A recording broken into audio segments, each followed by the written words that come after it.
The Bengals got one. Hi again, everybody. I'm James Rapien of allbengals.com and Cincinnati Bengals Talk. And that is right. Just when, well, it was looking bleak, the Bengals were able to land a tight end to replace CJ Uzomah. Uzomah officially signing his 3-year, $24 million contract with the New York Jets on Thursday. And well, the Bengals, well, they got a tight end of their own, Hayden Hurst, a former first-round pick in the 2018 NFL Draft.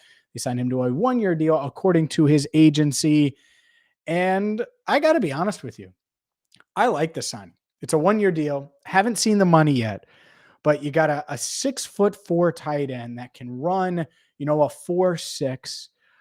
Hasn't been crazy productive, but I'll tell you why in just a second, because I think the why certainly matters. But Hurst was the 25th overall pick by the Ravens, played 2 years in Baltimore. And that's a big part of it, right? Baltimore, well, they had a guy named Mark Andrews emerge as one of the best tight ends in the NFL. So then he gets traded to Atlanta and has a career year for the Falcons in 2020, 56 receptions, 571 yards, 6 touchdowns. It's pretty good, right? That's not only comparable, that's better than the number CJ Uzomah put up in 2021. And then they draft Kyle Pitts. And so last year, Hayden Hurst's numbers, 26 receptions, 221 yards, 3 touchdowns.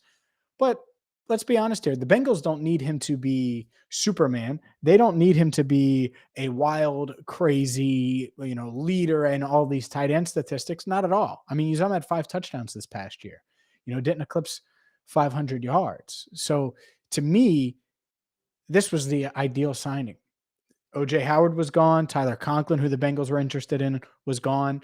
So they go out and they get a guy in Hurst who is athletic, can certainly play, is looking for a bigger role. And guess what? The Bengals can give it to him. So you have a player, should be in his prime, 28 years old, has played for some good teams with the Ravens, was in Atlanta the past couple of years. Give him a shot. And that's the market that you want to dive into here. And like I said, haven't seen the numbers yet. When I get those, I will certainly give them to you. But I like this signing. I don't know about how you feel about it, but this is the type of low risk, medium reward. I don't think it's a high reward, right? I think Gronk was a high reward, but the moment Tom Brady came back, you weren't getting him. OJ Howard, I think, was a medium to high reward. Tyler Conklin, probably the same. But the Bengals didn't want to give him a 3-year, $21 million deal, 7 per year. And so that's why you end up with a guy like Hurst who could be just fine. And that doesn't mean the Bengals aren't going to address the position in the draft. But I was talking with a couple of people across the league, and they thought that, well, the Bengals, they would do something like this, where you get a guy in Hurst who can be your pass catching tight end.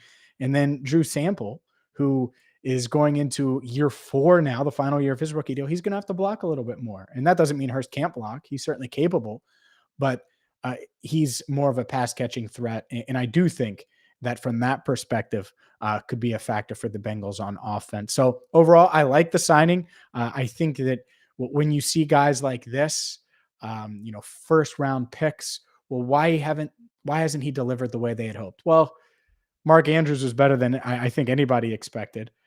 And then you continue and you go to Atlanta, and then, well, they draft Kyle Pitts. So he's going to have a shot here to prove himself and have a pretty significant role. And I think that's why he was interested in the Bengals and why the Bengals were interested in him, because he probably has some untapped potential that he hasn't shown the NFL yet.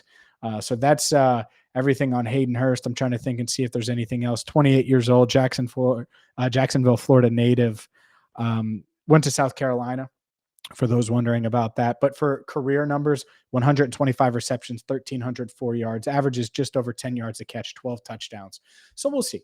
Again, the Bengals, it's not like they need a huge amount of pass catching help, right?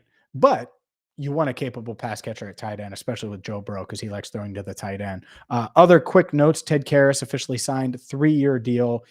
Michael Thomas, the safety, officially signed his 1-year deal. And Josh Tupou, he's back.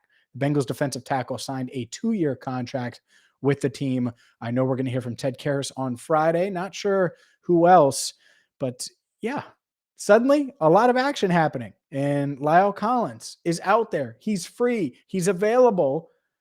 And will the Bengals get him? We'll check out our latest video on him. We'll have the latest on him and everything else that comes to the Bengals right here on Cincinnati Bengals Talk. So ring the bell, hit that subscribe button. And for our channel manager, Andrew Fox Miller, I'm James Rapien signing off for now right here on Cincinnati Bengals Talk.